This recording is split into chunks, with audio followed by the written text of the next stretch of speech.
Hello, Chris Kelly. Great to chat, mate. Thank you for having me, Marty. Bringing down the house prices. Doing the Rob Wolf thing.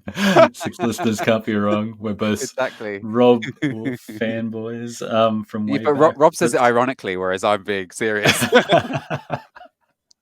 No, you're the host of the Nourish Balance Thrive podcast, which I've been listening to forever. And way back in the day, we had the Optimizing Nutrition Facebook group when you're back on Facebook back in the day, and we had lots of amazing chats and all learnt a lot back then, and a lot of fascinating people. And way back in the day, you had us on the Keto Summit, which was really cool. A lot of big name people, and real enjoyed being a part of that. And great to chat again today after all these years.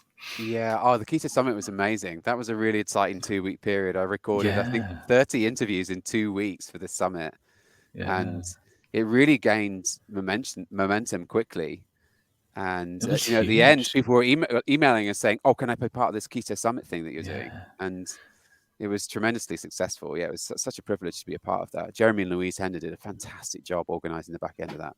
Yeah, back when we were all hardcore keto zealots and keto was the new fresh thing on the block, and times have Yeah. changed a little bit. So how did you get into all this going back before keto? How did you become the nutrition biohacker guru that you are now? And you've even progressed on from to a higher level of zen from there, so we'll Oh talk my about that later. goodness. But how'd you get started?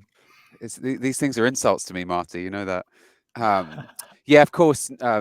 Necessity is the mother of invention, as they say. And I used to say that things went downhill fast once I moved to the US, but the more I've learned over the years, it's like harder to know exactly when this all started. Mm, Like, oh, it turns out that your mum's maternal diet was mm. shit, and you were raised on some horrible formula that consisted of casein, maltodextrin, and soybean oil, right? Like that was your first food, and then God knows what you were weaned onto from there, like some sort of Yeah. rice gruel. Like, just it's amazing I got as far as I did, honestly. But Mm, things definitely went downhill fast when I moved to the US. I'm British and I'm a software engineer. My background's in electronics and computer science, and I was lucky enough to be brought to the US by a company you may have heard of called Yahoo. Not quite as big as they used to be these days. Um, and they were amazing to me. I had a lot of time on my hands, and I got into competitive mountain biking. Once I was using more energy, I just started eating more of the food that I was already eating before I mm. started riding a lot, which, as you can imagine, was cereal for breakfast, sandwich for lunch, pasta for dinner, all of the carbohydrates, Mm, and all of the maltodextrin gels, and then mm. maltodextrin solution in my bottles on my bike. I couldn't go for more than 40 minutes without consuming one of these maltodextrin gels, and I do these really long rides, 4 and 5 hours, and it crushed me. It just made me a wreck of a human. I had all Mm. these gut problems, bloating, diarrhea, and what else? Insomnia. Could sleep at any time apart from at night. It's like I got to the point where I wouldn't bother going to bed. I would just stay on the couch watching old reruns of the Tour de France. It wasn't worth going to bed because I'd never sleep there. And just terrible fatigue apart from when I was on my bike. Once I was warmed up, I'd been on the Wow. bike for an hour, I was all right. But that was really the only time I felt decent. And the rest of the time I was just so very tired. But the thing that got me to finally go to the doctor and ask what might be wrong was a girl kicked me off her stoop for not being able to get it up. I had a erectile dysfunction. And that was the thing that got me to go and see my primary care doctor. Wow. And the primary care doctor said, "Oh, well, here's some Viagra. And since you've got some gut problems, you should go see the gastroenterologist," which I did. And the gastroenterologist told me it was nothing to do with my diet, which still blows my mind. Can you believe that somebody What who you know now? specializes in the gut could say it? I mean, how could it not be? How could that possibly be Yeah. true? Um, so that aroused some suspicion, I have to say. I don't think I would have figured it out had it not been for the woman who is now my wife. Mm, She had recently completed her master's degree in food science and had been studying food allergies in the lab.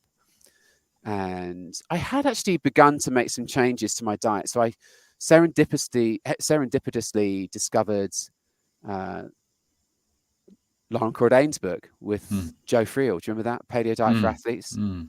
God, I struggle to remember the names of all these things now. And I'd started tinkering with that, removing some grains, definitely felt a little bit better. But I kind of went out of the frying pan into the fire. You know, I constructed this diet that was also very dense with potential food sensitivities. Things like nuts and eggs and seeds were basically the staple of the diet. I was still trying to be vegetarian. Wow. So my wife took my diet and just completely threw it out the window and created a really well formulated paleo diet. And she was inspired heavily by the autoimmune paleo protocol. And she did that. She found that diet just by like trying to find a paleo diet that didn't include so many things that she knew were allergies from the time she spent in the lab. And so we ended up on AIP, and it was transformational. My gut was almost completely healed in just a couple of weeks. Gas, bloating, diarrhea, all gone.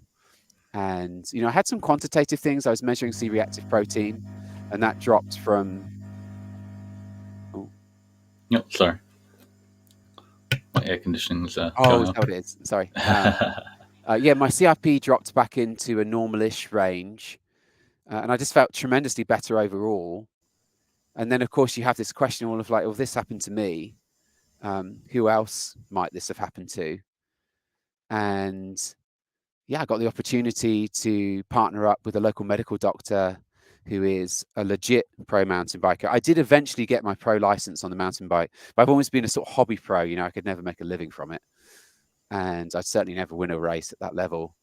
Whereas our co-founder, who's a medical doctor, was like legitimately good. She had UCI points and never had any health problems. Just been one of those annoying people that always knew how to take care of herself, you know, in fantastic shape. And she still is today. And but she was kind of frustrated with primary care doctoring because she'd been to medical school and she had the big, long, expensive education and was, you know, starts work on Monday morning and is frustrated by the fact that she's only got 7 minutes with each patient. So it seemed like there was sort of, you know, yin and yang there, that some synergy, and we got together and started Nourish Balance Thrive. And I got the opportunity to be on Rob's podcast and also Ben Greenfield. And that was what Blew up started it from there. all. Yeah, we had a bunch of people that just phoned me up and said, hey, whatever you did to fix that, I want to do the same. I Here's want a my credit piece of card that. number. Yeah, that's kind of how it started. And, you know, the rest is history. We've had thousands and thousands of clients since then. Yeah, wow. So it's been super good fun.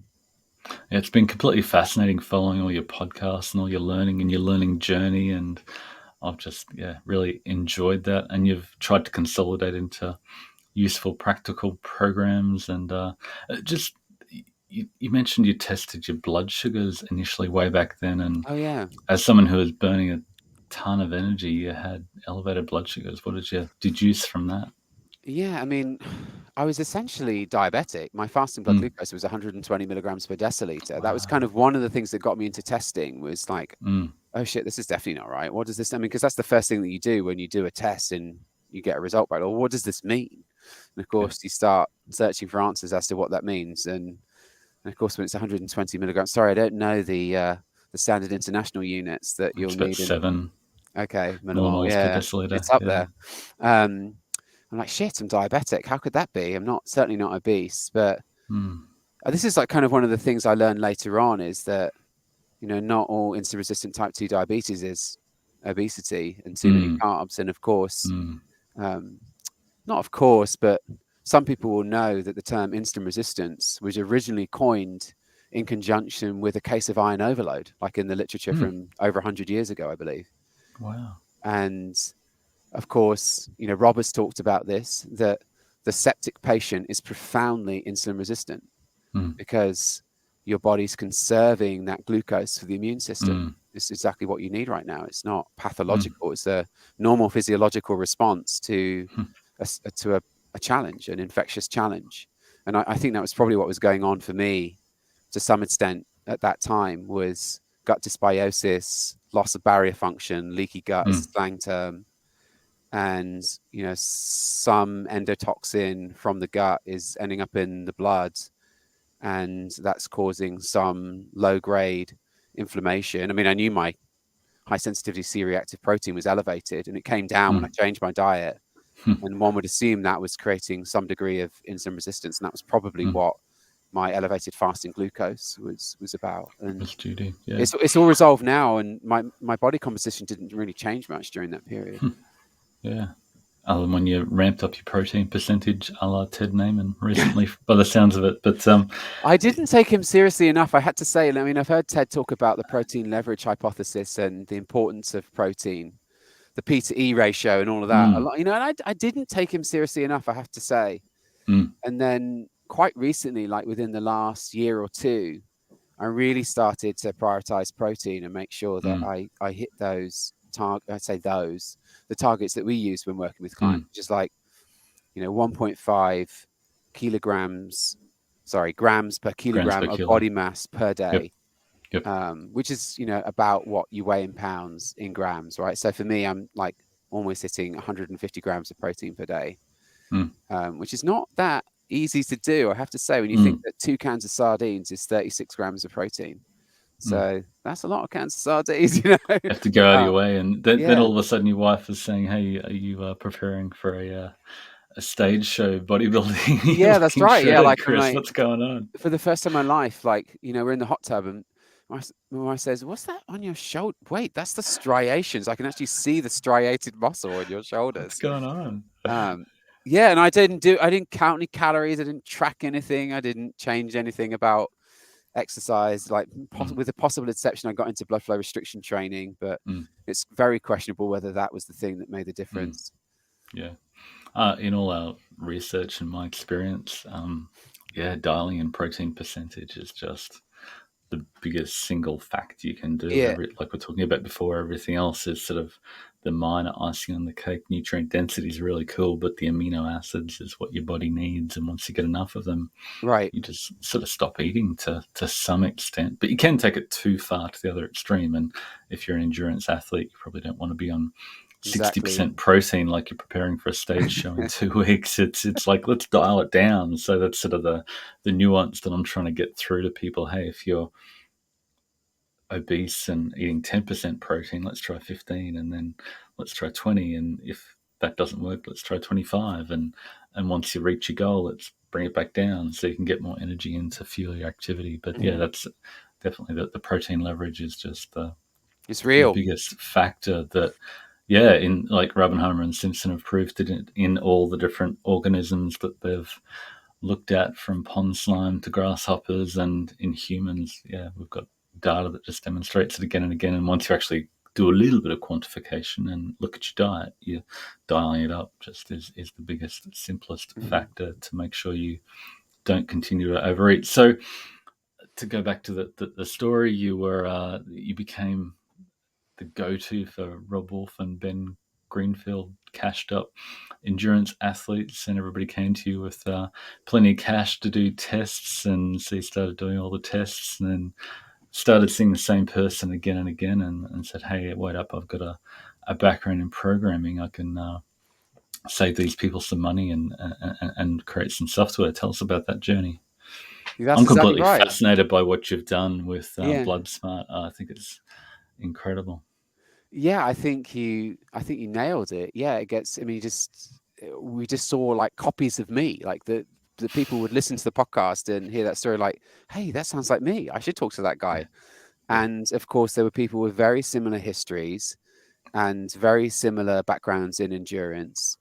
And we'd run the same tests. I mean, we felt it was necessary to look inside, right? Like, I'm a strong believer in validated learning, right? Like, and of course you are as well, Marty, that it's useful to take a measurement to see where you are, and then you make some change, and then you take the measurement again, right? Like, and you figure out what's happened since the last time, and then you iterate.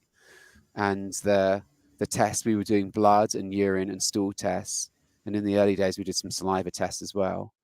And you just see the same thing and over and over and over and over again. And you start to wonder, well, I wonder if there's a way that you could like predict the results of this given these patterns. And of course, that's exactly what supervised machine learning does. And so I took myself off to the Data Institute in San Francisco, and I learned how to do data science with a very interesting guy called Jeremy Howard. And he now has a library called fast.ai that does deep learning. And it turns out that deep learning was not the algorithm I used in BloodSmart in the end, but it does have lots of fantastic uses outside of tabular data. so an image recognition and some other applications too. But gradient boosting, XGBoost, is super good for tabular data, of the type that you could display in a spreadsheet. Mm. And so that's what we started doing. We started using historical data to predict the results of a blood test that someone hadn't done yet. Mm. And the machine learning models turned out to have really good sensitivity and specificity.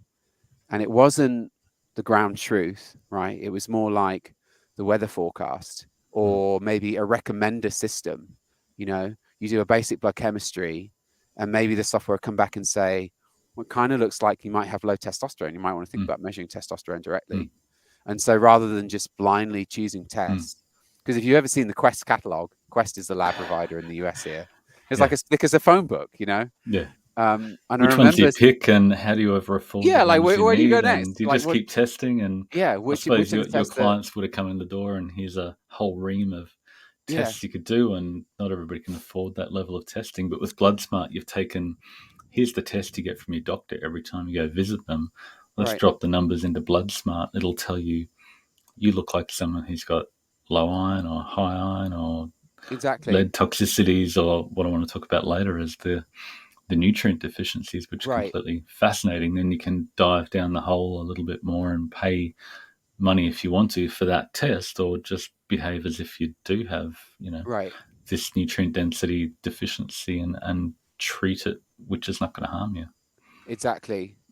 And the thing that's worth understanding is that when it comes to blood tests, that they're not all priced equally, right? So Mm. a complete blood count might just be $6 in the Mm. US, but if you want to measure your level of methylmalonic acids in blood, I don't even know how much it is. I'm guessing it'll be somewhere between 75 and $100, right? Mm. And so, if you want to do a test like that for all of the micronutrients, Mm. you can put together a blood test that costs $2,000, Yeah. like no trouble at all. Yeah. And obviously, for most people, that's not going to be something they're going to be doing validated learning with, right? Like Yeah. you've got to get more targeted than that for most people's financial taste. Yeah. Yeah. So you've taken all the data from how many tests did you use? What was the data set It's you used? in the range of tens of thousands of data, and it's a mixed data set, some of which is Mm. publicly available and some of which is data that we've collected when working with clients over Mm. the years. So now, we'd have, basically the tagline is that somebody else already did that test for you, so why are you doing it again, right? Somebody already, people, yeah, in the beginning we had people that would think nothing of spending $5,000 on mass spec. They really wouldn't care. They would, like, you'd say, Mm. no, this is nuts. Like, we can't spend all this. And they would say, no, I just want to do it. Let's just do it. It doesn't really mean anything to them. And of Mm. course, especially, I feel like triathletes, especially, are like very They're price really motivated insensitive. and cashed Yeah, up. If like they they can buy a spend $10,000 bike. they do. They spend 10, $15,000 on a bike, and they don't even ask for a discount. Like I don't know what's going on over there with triathlon. Mountain bikers are always looking for a deal, but triathletes, that's like, Yeah. Yeah. So did you want to share the screen and show sure. us show us through your test results and what you can learn from it? Yeah. Jump in eventually to the nutrient aspect, because I think there's some real nice synergies there Okay. with nutrient Okay. optimizer and dialing that in. But show it off. Yeah, What so can you this is learn? my data that we're looking at right now. And some of it is just an implementation of an algorithm that's in the published literature. So, for example, this overall wellness score that you can see top left here Mm. is an implementation of the horn tool that is Yep. in the scientific literature. And this is pretty nice. They just use common laboratory tests Mm. to predict mortality.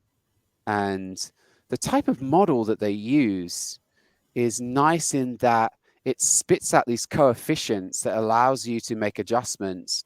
Anyone could do this. You could do this with a spreadsheet if you wanted Mm. to. And basically what it's predicting is your risk of dying in the next 5 years. Only people don't like to hear that. So we scaled it out of 100 and called it the overall wellness score, right? Like that's really what it is. It's like how likely you to die in the next You 5 don't years. really want to know if you're going to die in a year. No. You're going to And die it's, next Tuesday. Oh, great. yeah, no one wants to know that, right? And this bullet chart you can see here, the shaded blue area over towards the right here. This is the interquartile range. So it's just the difference between 25 and 75%. And the solid tick in the middle is the median. And it's stratified by age group here. And it's actually really hard to get into the interquartile range because all of the people that we work with, like they Are do much health, healthier like, than the average yeah, they're human. like world champion health people. And I have actually in the past, when I really focused on this, I did get a perfect 100 in the past. But the moment I don't even make it into the interquartile range, it might be like Strava as well. You know, back in the day, I could get the king of the mountain on some like famous climbs in the East Bay in the San Francisco Bay Area.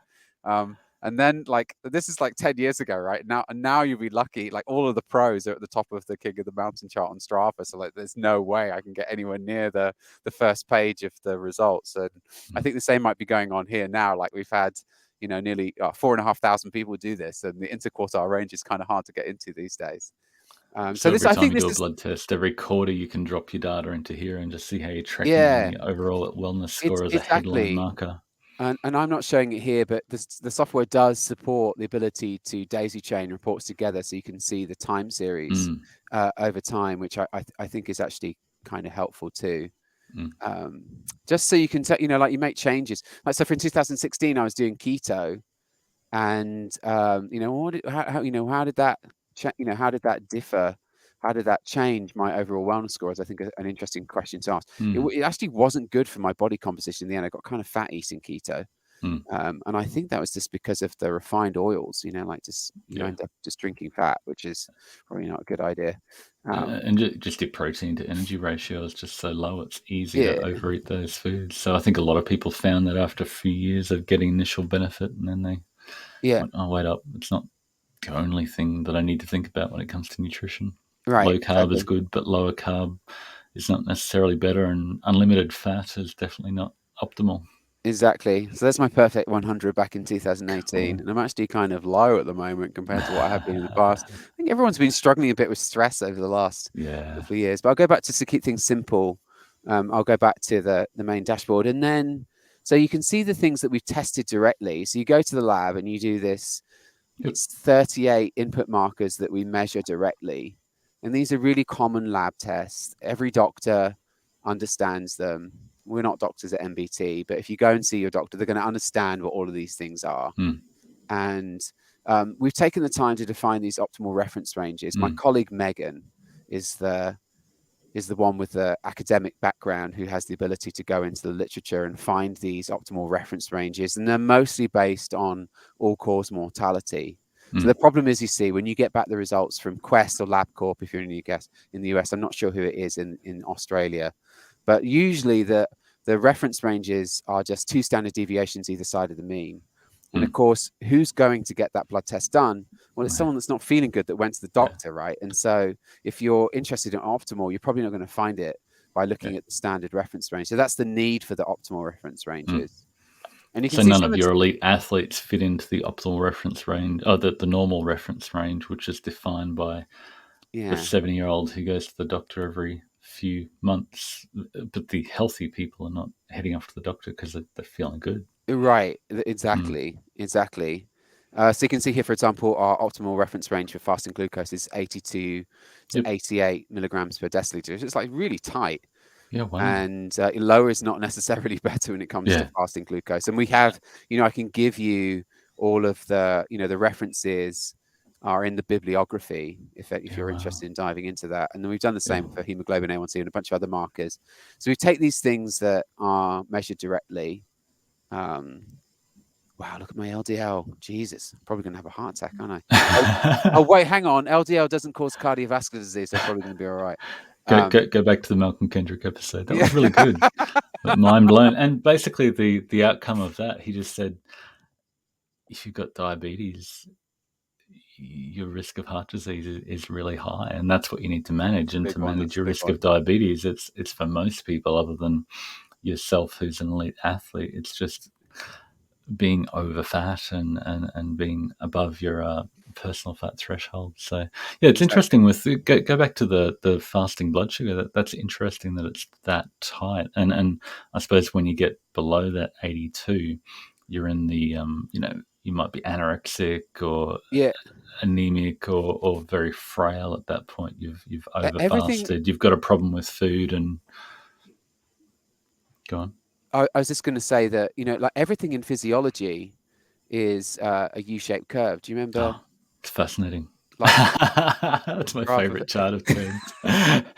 Graph of any friggin' thing whatsoever. It's an optimal range. like And everything, that, like so people should be surprised that there's like a lower limit. I mean, and the other one that's really strong for all cause mortality, like super low total cholesterol in women, like mm, below 120 milligrams per deciliter. It's like a really strong signal. I mm, forget exactly what the hazard ratio is, but it's really strong to the point mm. where in the US, some life insurance companies won't cover you if you're a woman and your Wow. total cholesterol's that low. So yeah, something like things the doctors didn't tell you, right? Yeah, So and we always like to think in simple linear relationships that more is better and lower yeah, carb is better or lower fat is better or higher fat is better or more protein or less. It's just crazy. yeah, yeah. So we take these things that we measure directly. We give you optimal reference ranges, and then from that, I can give you a forecast using these machine learning models. Mm, Actually, maybe I'll show you this screen, the bar chart. And we're particularly interested in some of the nutrients. mm, So what I've done here is I've used gradient boosting, which is a machine learning algorithm, and you can think of it just as pattern recognition. And so what the machine learning model has done is it's been trained using historical data where the person has measured. So let's take this top prediction here, elevated apolipoprotein B. So that mm, person has done the 38 things that I measured directly, and they also measured the blood level of apolipoprotein B. And from that, the machine learning model learned to identify the pattern mm, of elevated apolipoprotein B. And so it can then recognize that pattern again in the future using new data where you didn't measure that mm. dependent variable, we call it, directly. So it's just basically pattern recognition is what it Mm. is. And it's not perfect, it's like the weather forecast. I mean, quite often it's wrong, but it's useful enough for you to keep coming back and looking at it, right? And rather than doing all those tests straight up, you can go, okay, here's one or two tests you may want to do to confirm it, or like you often Exactly. say, what's going to be the harm if you behave like someone with low iodine or elevated fluoride or whatever? It's not going to kill you. It's Right. probably going to be healthy anyway to do those actions. Exactly. And so we have this arbitrary cutoff here. You can see on the bar chart, there's a dash line, and that's the 50% probability. And it's a somewhat conventional but arbitrary cutoff. Below 50%, the machine learning model thinks probably not. When it's above 50%, the Mm, model says probably yes. When it's 50%, it's equivocal. I have no mm, call either way. mm. And they're also explainable. I'll go back to this view. So if I go to, say, sticking with this example, apolipoprotein B, oh, look, I've got a hat tip to my That Malcolm Kendrick podcast. was a really good episode. Yeah, so as you can see, this is the explanation for the prediction, and apolipoprotein B is explained almost entirely by my LDL level Mm, and my total cholesterol, and then somewhat by these monocytes and mean platelet volume. But it's mm, mostly driven by LDL. So, what does that really tell you? Well, how would I want to intervene with that? Well, I'm probably not going to at all. I mean, I think at some point when LDL is like through the roof, you have to think about, is there some other evidence for hypothyroidism, because the LDL receptor mm. is activated by thyroid hormone, and we sometimes see that's the reason why it's so elevated. So I might want to consider that there. Yeah. But from But the nutritional basically, perspective, what you can say there is that you can dive into the reason for that, and if you or Megan or someone you're consulting with doesn't think that that's a big risk factor for you, then you can downgrade that and focus on other things. And I suppose that's one thing you've continued to reinforce is this, this sort of a detective system that helps you dig into it. But a lot of the time people will benefit from a bit of interpretation and guidance of what to do with this information. Oh, absolutely. In some ways, I haven't really solved the problem. All I've done is move it around. It used to be you ran a blood test and you wouldn't know how to interpret it. Well, now you run a simple blood test. I give you a bunch of machine learning algorithm predictions, and then you need to know how to interpret those. So, for example, we found from experience that the models are particularly sensitive in their predictions around metals. And so we know that, if the prediction is not above 90%, probably not. And the reason we know that is because we've sent enough people back to the lab and we've measured it directly. So, for example, methyl mercury, there's a lab, their name is Quicksilver Scientific, and they will measure your blood level of mercury, and they'll go beyond that and they'll speciate it and tell you the difference between the methyl and inorganic mercury. Methyl mercury comes predominantly from eating fish, and the inorganic comes predominantly from mercury amalgams. And we've sent enough people to the lab to know now that if it's not above 90%, you're probably not going to find something interesting on the Quicksilver Scientific test. Although there's like more shades of grey here, in that you could argue that there's no good test for it, because mostly these metals get sequestered away somewhere, like in bone, and they shouldn't really be floating around in the blood anyway. And so trying to find them using any test is like rather challenging. But yeah, still the predictions are useful nonetheless. So what do you got? Do you want to look at the nutrients? Take us Yeah. through. Yeah. The nutrients. So again, for me, folate and B12 historically have been a problem for me that I've not really been able to solve with diet alone. And so what happens is, for me as an athlete, where is it here? So RDW is red blood cell distribution width.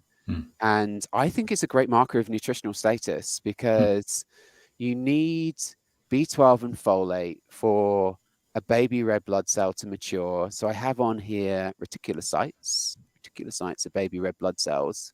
And as a red blood cell matures, it ejects the nucleus, and that makes more room for a protein called hemoglobin. And the hemoglobin is what transports oxygen around your body.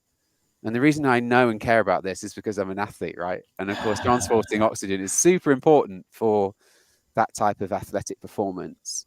And in the past, I've gotten really good at optimizing my hemoglobin levels by using micronutrients. Yep. So I know what happens. Like, I get deficient in B12 and folate specifically, and then my RDW starts to go up, as it's up on this one, and my MCV starts to go up. So MCV is mean corpuscular volume. That's measuring the size, the average size of the red blood cells. And the reason my MCV is elevated is because one would assume I could actually do a smear. I could go further in this investigation and have a pathologist actually do a blood smear and have a look at the cells directly. But I think what they'd find is, like, some of the cells, some of my red blood cells are still nucleated. They still have a nucleus.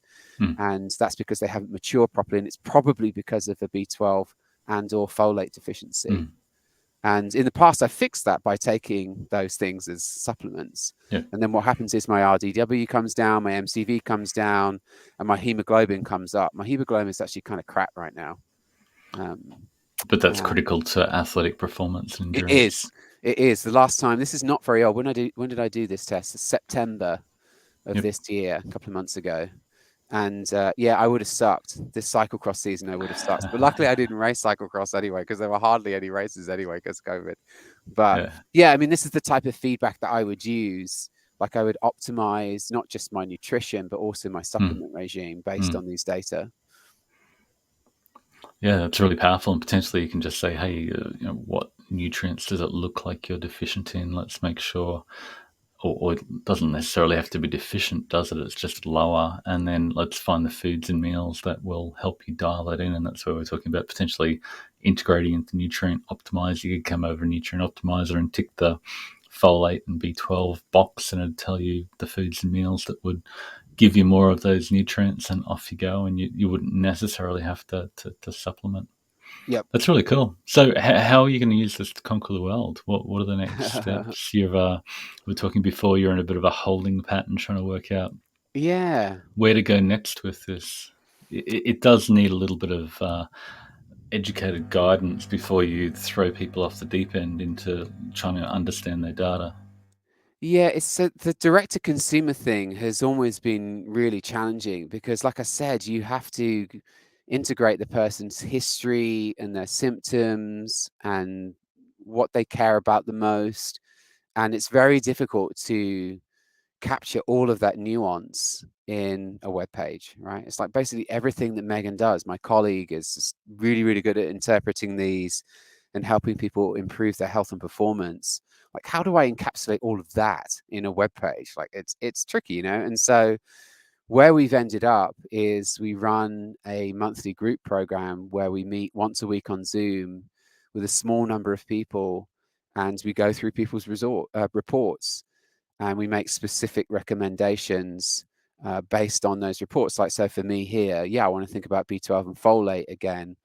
Something that comes up a lot for me over and over again is iron overload, and it's just because I eat a shit ton of red meat, right? And I just have a tendency towards iron overload, and I manage that quite successfully by donating blood. So my ferritin's actually not too bad right now. It's 194. The optimal reference range is 50 to 200. So I'm like close to the top end. So I might need to consider donating blood again in the near future. But yeah, that's where we've ended up, is doing a group program where we talk to people one-on-one on Zoom rather than just giving them the report and saying, knock yourself out. That's not worked too well for us in the past. Yeah, that potentially could train other practitioners up to And we interpret, do have use, and implement. other practitioners who are using it with their clients and patients. But yeah, you can't do without the practitioner, I don't think. Mm. Yeah. So if somebody had data, could they go to your website and enter their data to get this interpretation to work out what they may want to investigate further? But then they'd follow up with Megan to dig into it a Exactly. bit more detail. Exactly. And we can do that. And actually, I do think we have a blood panel in Australia. We figured Mm. that out. We have enough Australian clients where we've done that. But yeah, if you've already run a blood test, we can definitely run it through the software. My experience has been, though, most people are not running a panel with even these 38 markers on. It's a $70 blood test in the US. Mm. And I think it's a bit more in Australia. Mm. But even with it being not that much money, most people are not doing these, like, what I think is quite basic markers. Yeah. So, which is unfortunate. But so, yeah, I don't know. I don't think much of just like entering your own data, because you probably haven't got most of the markers anyway. Right. Yeah. A lot of them you get from your basic blood panel when you go to the doctor, but there's maybe a few others that you don't Yeah, like necessarily get. reticulocytes is a fantastic marker, because it allows you to interpret your hemoglobin A1C. Mm. Right. So when the red blood cell, so you know that hemoglobin A1C is Mm. standardized around the blood cells living for 120 days. But if they live for longer than that, because you're super healthy, then the cells have more time to become glycated. Mm. And then you end up with a hemoglobin A1C that is higher than you would expect given your Mm. overall glucose control. And then you see the opposite too. You see people with super low hemoglobin A1Cs, but then you look at the red blood cell survival and it's way less than 120 days. But you Mm. need the reticulocytes in order to calculate that red blood cell survival. So Mm. that's why we added reticulocytes to our panel. And then my software, there's an algorithm, right? You need to implement the algorithm in order to get the red blood cell survival. Mm. So I've done that for you. And actually, my hemoglobin A1C is 5.1, which is like definitely on the Perfect. lower side for me. It Yeah. is perfect, but the red blood cell survival is only 83 days, Right. right? So I think that kind of, it's not as It's good a as bit it of a was. red flag for Chris. Maybe, yeah. I mean, this test is one of my worst ones. I think something was going on with my gut. You know, my eosinophils, Mm. which is a type of white blood cell, is 8.1%. Like, that's one of the highest results I've seen, Mm. and like that's kind of my history, is gut problems, and Mm. it's always an ongoing battle to keep it in tip-top condition. Mike T. Nelson used this term the porcelain doll diet. Whilst I Chris is a interviewed him fragile for, pedal. yeah, exactly. It's just like, it's perfect. Like if I can just like get everything lined up perfectly, then my gut is absolutely fine. But you know, if I do something crazy like eat out, then like it all comes tumbling down.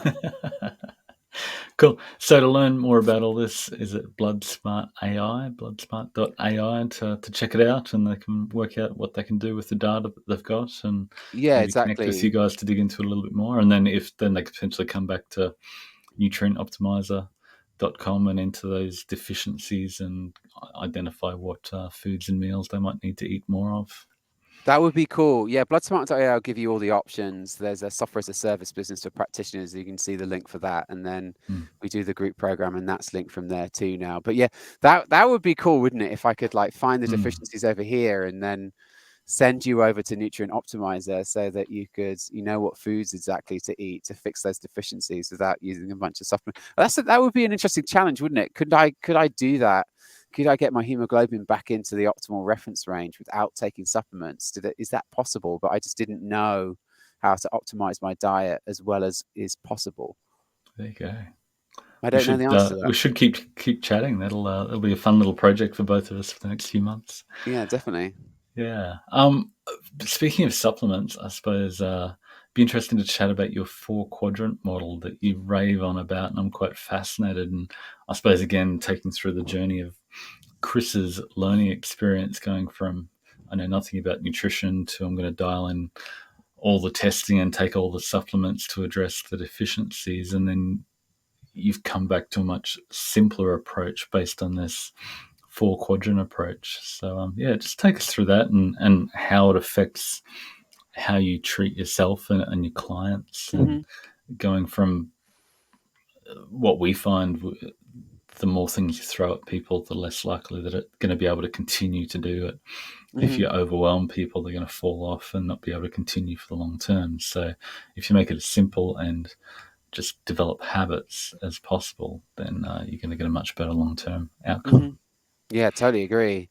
Yeah, that was the appeal of this 4-quadrant model to me, was when working with clients, one of the things I hear the most is I just feel completely overwhelmed. You know, I've listened to 700 episodes of the Ben Greenfield podcast, and not to pick on Ben, but you know what I mean? You listen to all the podcasts and you try and integrate all of the things, and it's just completely overwhelming. Like everyone is talking about, you know, the next smoking gun and silver bullet, and like, how do I integrate all of this? Like, what is the most important thing I should think about next? And so this 4-quadrant model gives us the ability to prioritize the interventions. And I certainly can't take the credit for it. I work with a very smart neurologist. His name is Dr. Josh Turknet. And if you know anyone with a headache, you should send them to his website, mymigrainemiracle.com, where he does fantastic work. He was actually just on STEM Talk recently, where he talked about the potential of a ketogenic diet for migraines. And it's very, very promising. But Josh is a fantastic thinker. He is the current president for Physicians for Ancestral Health. And he came on my podcast and told this fantastic story that is also on the Ancestral Health Symposium. He did a talk there a couple of years ago where he told this story. And it's pretty short. It's pretty simple. Like, imagine an alien planet and an iPhone arrived there, and it was completely foreign to the alien inhabitants. But these aliens, they were a sort of a competitive bunch, and they decided they wanted to run a competition around winning the game of Angry Birds that just happened to run on this iPhone, right? Like, imagine that. And they decided that they were going to split into 2 teams, and one of the teams was going to win the game by just playing it, just like anyone would, just like my kid would. You give them the game, they just figure out how it works, they press the buttons, and they get good at it that way, just in the way that anyone normally would. And then the other team, they decided to take this reductionist approach, right? Like, they realized that it's just a 2D illusion on the front of the glass, and underneath the glass there is electronics. And, you know, there's various different components in the electronics. There's resistors and capacitors and all this stuff, and silicon. And so they take that apart, and they realize on the silicon, it's like running some sort of code. And like there's a kind of a high level language. And underneath that, there's a machine language. And then underneath that, there's like ones and zeros. So they try and understand this game using this reductionist approach. And so a certain amount of time passes, and one team just plays the game, and the other team, like, they take it apart and try and figure out how it all works. And of course, when game day arrives, who do you think's going to win this? You're an engineer, Marty. Let's see what you think. Who do you think's going to win?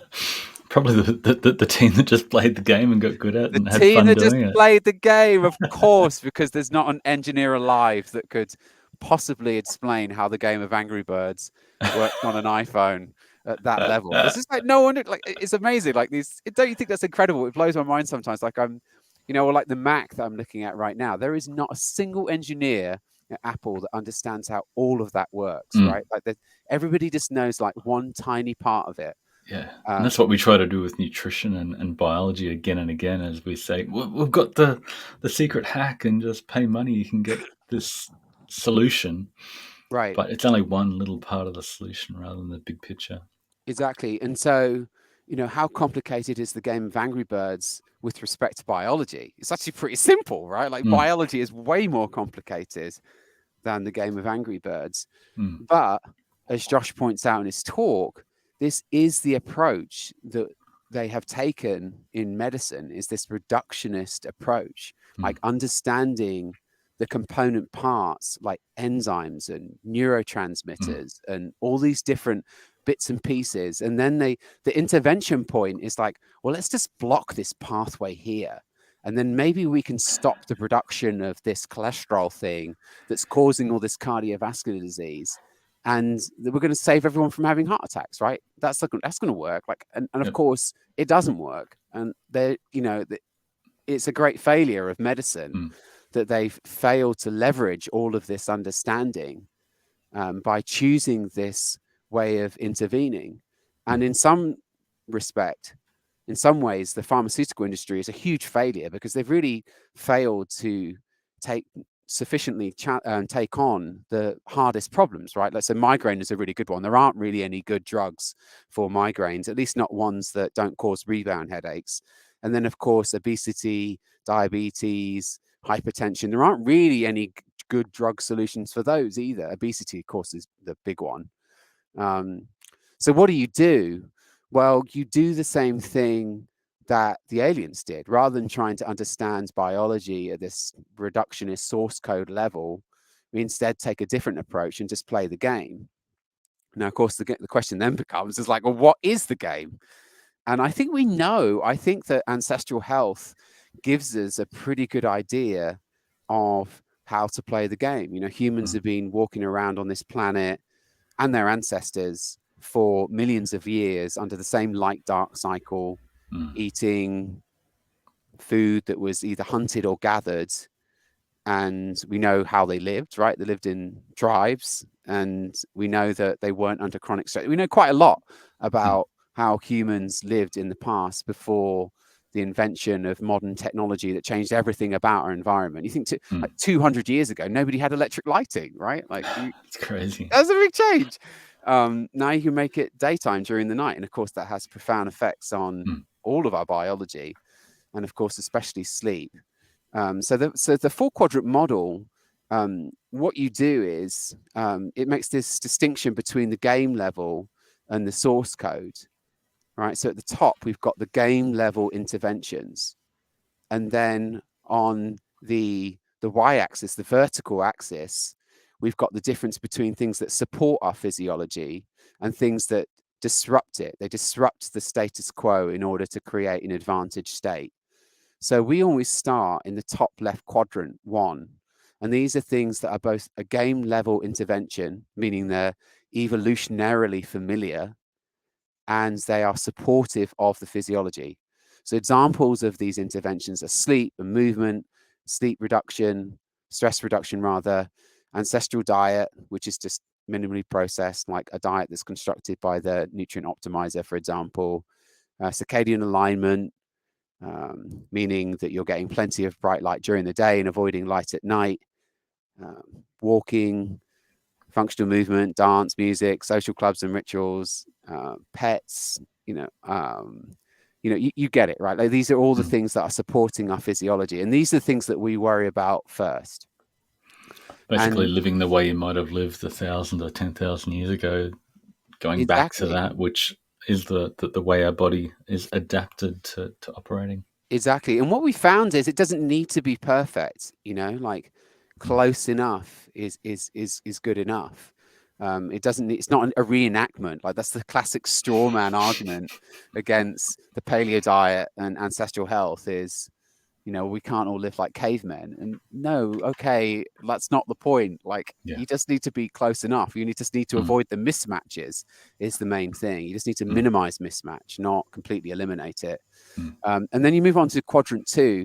So now these are things that are evolutionarily familiar, but they're disrupting the physiology to create some advantage state. So these are things like the Mm. ketogenic diet and hot cold exposure and fasting and high intensity interval training and weightlifting.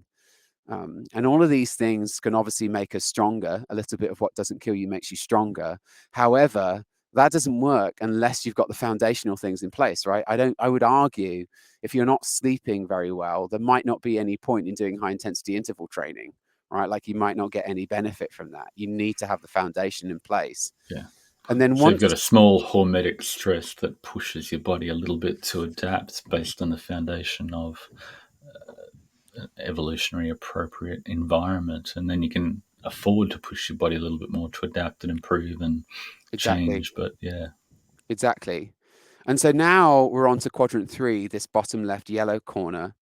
And these now we're tinkering in the source code, right? Like we're exploiting our reductionist understanding of the biology, albeit limited. There is some, and we're trying to support the physiology. So a nutrient deficiency would be one example of an intervention here, right? I measured your blood level of zinc, or maybe I've got some prediction from BloodSmart, and I'm now going to supplement with that thing in order to try and fix that deficiency.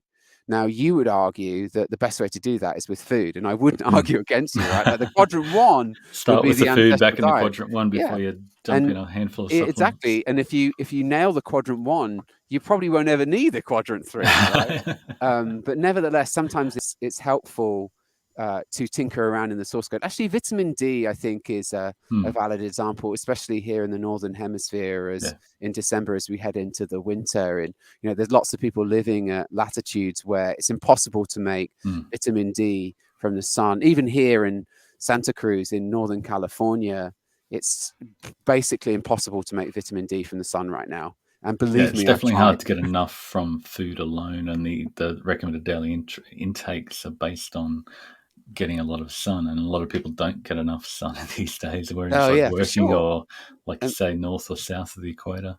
yeah, you really can't. Like back in July, I would sunbathe and I'd be making 300 IU per minute.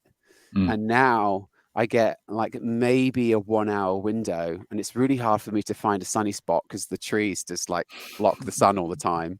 And at most I can make is 330 IU per minute. And I think at Mm. some point later this year, the ability to make vitamin D from the sun will disappear completely. And that's a mismatch, Using right? DMinder to calculate that, or how do you Yeah, exactly. calculate? That's how I know. That's how I know. Mm. DMind is a really nice app. The interface Mm. doesn't look, it's kind of ugly, but it works really well. Yeah. And so, yeah, maybe, I mean, that is what I do. I now take 10,000 IU vitamin D every Mm. day, and I'll continue to do that until the sun comes back, and then I'll stop. Yeah. But with that, if I hadn't measured my level of 25 hydroxy vitamin D in the blood, like I wouldn't know this, Mm. Or maybe I could. Maybe you could argue just no, you're not going to be able to make vitamin D. But you could also argue that you could make enough during the summer that you wouldn't need it in the winter. So I only Mm. know that to supplement that much because of Mm. the blood tests. Yeah. Okay, so now we move into quadrant 4. So these are things that are both tinkering in the source code and they're trying to disrupt the physiology to create an advantage state. And this is all pharmaceuticals, as far as I Mm. know. Can you think of a pharmaceutical that would be a quadrant 3? Can you think of something that like No. they're all No.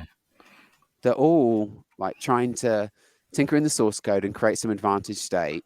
We're trying to And win at Angry Birds by pulling apart the iPhone and exactly, understanding the zeros and ones, and yeah, it we're doesn't not work. actually It doesn't playing the work. game.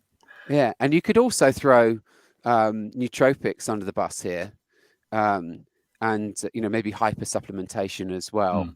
Mm. Um, there are like a few examples. So if you think about actually Monica's example, like the Mm. insulin in the type 1 diabetic, Yeah. like that's where the quadrant 4 works really well, right? Like where Yeah. the physiology is like hopelessly broken. The status quo is no insulin, Mm, and I mean she would die, right, if she didn't have definitely. it. And so that's when you really need a drug, is when the physiology is hopelessly broken beyond Yeah. repair.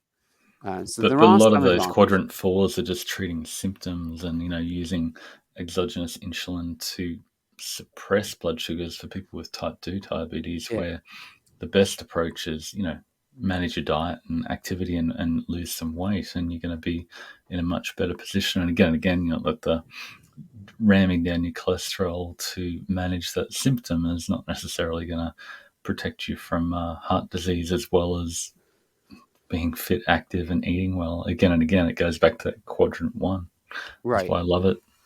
Yeah, exactly. Yeah, so statins are a really good example, and given the blood chemistry I just showed you, if I went to see my primary care doctor, they'd probably want to put me on one, right? Like Yeah. even though I don't have a disease, even though I have a a 0 coronary artery calcium Mm. scan score, they would probably still want to put me on. And you could argue, oh, maybe that's not such a bad thing. If I'm doing all of the things in quadrant 1, then maybe there's not too much harm in that. But I mean, if you were to start there, if I was to walk in and I was sleeping like shit and my diet was crap, well, my doctor's not going to ask me. Well, they might ask me, but they're not really going to. It's not going to be Yeah. like I said with Jamie, like she had 7 minutes with each patient. Yeah. I don't think she's going to spend 2 hours time talking about my ancestral diet, right? And so starting with quadrant 4 is like, I mean, clearly it's a disaster. It's like just not going to get you the outcome you want, which is It's just to, sticking band-aids all over the symptoms all the time without actually managing the yeah, fundamental problem, which is yeah. And so largely that's related to what we eat and how we move and how we sleep. Yeah, and so that's the genius of this system, is it allows us to prioritize the Mm. interventions. And you can find, Josh wrote an article about it as well at Yep. jturk.net. Very clever. His name's Josh Turknet. And yeah, he has if you go to /quadrants, and maybe you can link to this, he has Yeah, an I'll article link that, to it in the show notes. yeah. That's great. That's been really fun. So, any other thoughts? What would you tell Chris 7 years ago that you've learnt now? Wow, 7 years ago. See that, like I was like in this business 7 years ago, right? So that would like have to be something that's changed since I quit my job. I wish, I mean, this thing, the quadrant model is the thing I wish I had Mm. in 2014, honestly. Like, Mm. if I was to name one thing, I think it would have to be this quadrant model. Like, I kind of knew I had all the bits and pieces floating around. It's not like we were telling people to eat something other than an ancestral diet in 2014. It's just that I didn't have this system to prioritize everything like I Mm. do now. And then maybe the other thing is the protein leverage. I think that was, I think, a really a Wow. game changer to like understand that really it's like the decision, like what you eat is a conscious choice, but how much you eat is Yeah. subterranean. That's an unconscious choice. And the protein is the main lever there. I Yeah. wish I'd known that in the Yeah. beginning as well. And I think Stefan Guyenet came really close Yep. to giving us some really, well, he did. He gave us some really, really useful information with his book, The Hungry Brain. Mm. Um, but I don't think he emphasized protein quite as Mm. much as I've seen to be effective when working with clients. And I'm sure you'd agree with that too. Yeah. Yeah. Yeah, Stefan's great, and it's definitely your brain, your appetite driving you to eat Yeah. more. But the fascinating next question is, what do I need to eat to satisfy my brain? What does my brain want? What does my Hmm. biology require to thrive and to be satisfied with enough food but not too much? And yeah, that's incredibly fascinating, nutrient density, etc., Yeah. etc. So I love that stuff. So, um, yeah, where can people find Chris Kelly? Nourish Balance Thrive all over the place. Yeah. NourishBalanceThrive.com is our main website. Yeah, And that's where you'll find the podcast. I continue to enjoy the podcast. It is pretty amazing. I mean, yeah, Josh is a really good example there, where I feel like a barbarian. In the old days, the barbarians would show up and they would steal all the grain from the silo, and they could just like make off with a year's worth of work in just like a few minutes. And I feel the same is true with knowledge. Like you get mm, somebody on the podcast and they might have done 4 decades of careful experimental work, and yep, you can just make off with all of that wisdom in an hour. Like they'll tell you Yeah, everything yeah, they know, and that's an incredible thing. And I continue to enjoy doing that on the yeah. podcast. So that maybe that's a good place for people to find me. Yeah, you've got a great slew of podcasts. How many you got now? I do one a week and I've been going about 7 years. So I guess I've got like Yeah, wow. 350 or something like that episodes at this Yeah. point. It's an incredible resource and really valuable just to follow your learning journey. I just loved following, hey, what did Chris learn this week? And especially in the early days, your evolution of knowledge was just Yeah. building on it again and again. And yeah, I learned a lot from that and definitely recommend people check it out. My Um, favorite thing is when, we have this forum that's the other side of a Patreon paywall. And some of my friends over there are like very generous. So, when someone asks a question, they'll answer the question by citing my podcast. Oh yeah, this guy talks about. And sometimes I won't even remember that I'd interviewed that person, let alone that they'd answered that question. I'm like, that's amazing. Yeah, I should go that's back. so good. And I quite often go back and listen to old episodes again and what did Stephen Porges say about the Mm. polyvagal theory? Like, I forget. Like, that seemed important at the time. And so it's like really fun to go back and listen to the episodes again sometimes. Yeah, that's great.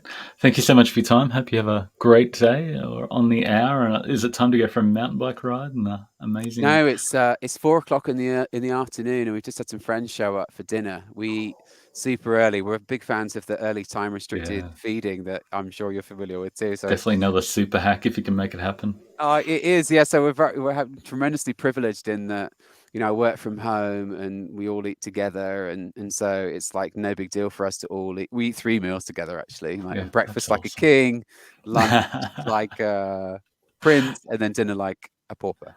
But That's maybe it'll be a awesome. bit bigger tonight because we've got some friends over. Have a party. Cool. Thanks so much, Chris. Been great to get to chat to you again. And hopefully before another 5 years is up, we'll get to do it Yeah, again.